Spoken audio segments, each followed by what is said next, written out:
Episode dimulai ketika Anandi datang menemui seorang wanita. Dia bertanya kepada wanita itu, "Mengapa kau memberikan Mahendi di tangan Jyoti?" Wanita tersebut berbohong pada awalnya, tidak mau mengatakan apa yang sebenarnya terjadi pada Jyoti. Namun Anandi memintanya untuk berkata jujur dan mengatakan segalanya kepadanya. Lalu wanita tersebut memberitahu Anandi bahwa Jyoti akan segera menikah hari ini. Mendengar hal itu, Anandi merasa sangat kaget. Dia marah kepada wanita itu dan mengatakan, "Kenapa kau berpihak pada kejahatan dan rela mengorbankan anak kecil demi uang?"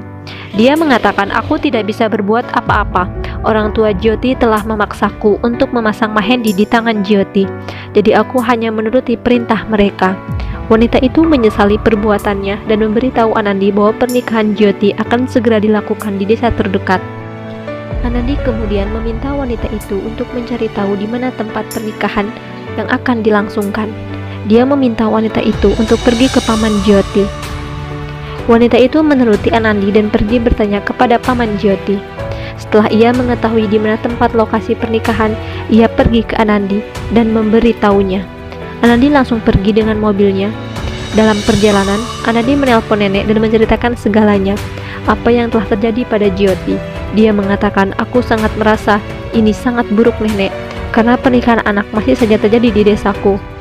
Dan aku sekarang akan segera pergi ke sana untuk menghentikan pernikahan Jyoti." Nenek mencoba menghibur Anandi dan mengatakan untuk tetap tenang. Anandi merasa gagal sebagai kepala desa jika tidak bisa menghentikan praktek jahat pernikahan anak kepada Jyoti. Nenek mendorongnya untuk menjadi kuat. Anandi mengatakan bahwa dia sedang dalam perjalanan ke Sumerkat untuk menghentikan pernikahan Jyoti. Setelah itu, Sip menelpon Anandi. Anandi lalu menceritakan bahwa saat ini dia akan pergi ke Sumerkat karena akan menghentikan pernikahan anak pada Jyoti muridnya. Sip berpesan pada Anandi untuk tidak pergi sendirian karena itu sangat berbahaya. Namun sinyal HP sangat buruk, jadi mereka berdua tidak bisa berbicara lagi. Kemudian, Anandi mengingat bagaimana masa kecilnya yang manja dan dia kehilangan semua harapan saat kecil. Tidak bisa menikmati masa-masa kecilnya karena harus menikah saat itu. Dia mengatakan tidak ada yang boleh mengalami nasib yang sama sepertiku. Jadi aku memutuskan untuk tidak membiarkan hidup Jyoti menjadi hancur karena pernikahan dini ini. Di sisi lain, di tempat pernikahan semua orang bersukacita merayakan pernikahan Jyoti dan pasangannya. Ketika itu Anandi datang ke sana dan sangat terkejut melihat semua itu. Kemudian orang tua Jyoti melihat Anandi. Mereka sangat kaget ketika tahu Anandi ada di sana. Lalu mereka menemui Anandi. Anandi meminta untuk bisa bertemu dengan Jyoti. Orang tua mengatakan bahwa Jyoti saat ini sedang dirias. Namun Anandi bersikeras. Lalu mereka membawa Anandi untuk bertemu Jyoti. Jyoti yang melihat Anandi memeluknya dan menangis. Anandi meminta kepada orang tua Jyoti untuk menghentikan pernikahannya. Karena Jyoti belum siap untuk melakukan semua ini. Dia masih sangat kecil dan tidak seharusnya melakukan pernikahan kecil seperti ini. Namun, orang tua Jyoti mengatakan kami tidak bisa menghentikan pernikahan Jyoti karena semua telah disiapkan di sini. Anandi mencoba meyakinkan orang tua Jyoti bagaimana anak kalian akan menjadi korban dari kemauan kalian sendiri. Kalian harus memikirkan bagaimana nasib Jyoti selanjutnya. Apakah dia akan bahagia dengan semua ini?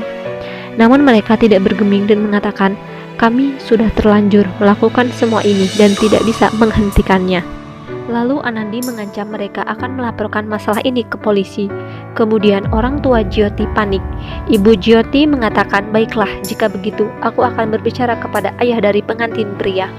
Dia meminta istrinya dan Jyoti keluar terlebih dahulu. Setelah itu dia keluar dan mengunci Anandi dari luar.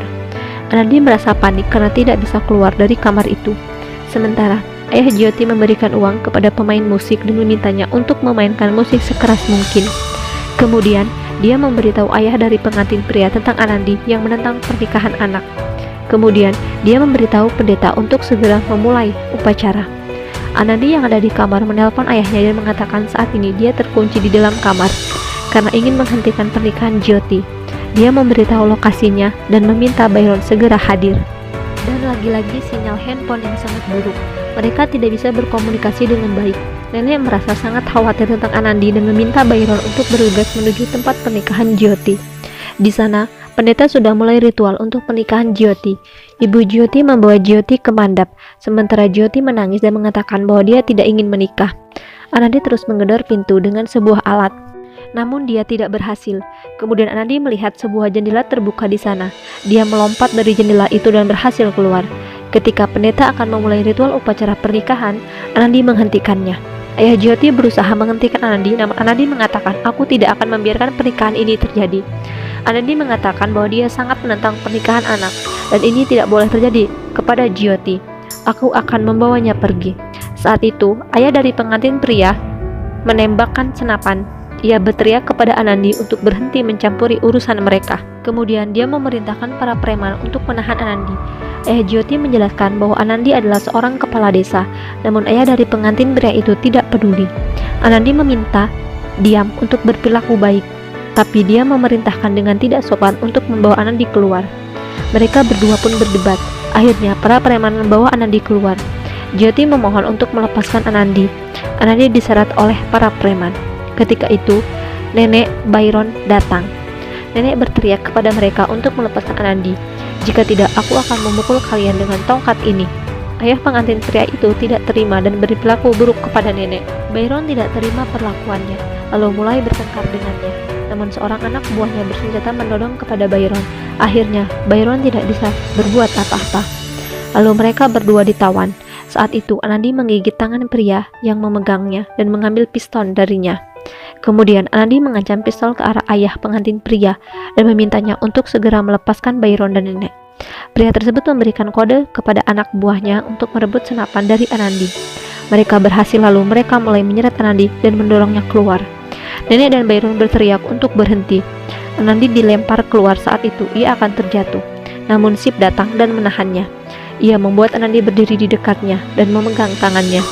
Anandi sangat terkejut melihat Sip di sana. Singkat cerita, Sip mulai bertarung dengan para preman itu. Mereka saling menyerang satu sama lain. Sip dipukuli oleh para preman itu. Anandi melihatnya dengan sangat khawatir. Lalu Byron bergabung dengan Sip dan mulai menghajar para preman. Sip kemudian meminta Anandi untuk segera pergi ke Jyoti agar bisa menyelamatkannya. Anandi berlari masuk, namun ayah mempelai pria itu mengarahkan senapan ke kepalanya. Suasana menjadi sangat tegang. Senapan itu ditembakkan kepada Anandi. Nenek Byron sangat terkejut. Semua orang tercengang. Beberapa kilas balik ditampilkan ketika insiden tembakan peluru saat Anandi masih kecil. Namun, ketika itu Sip datang dan berhasil menyelamatkan Anandi dari senapan itu.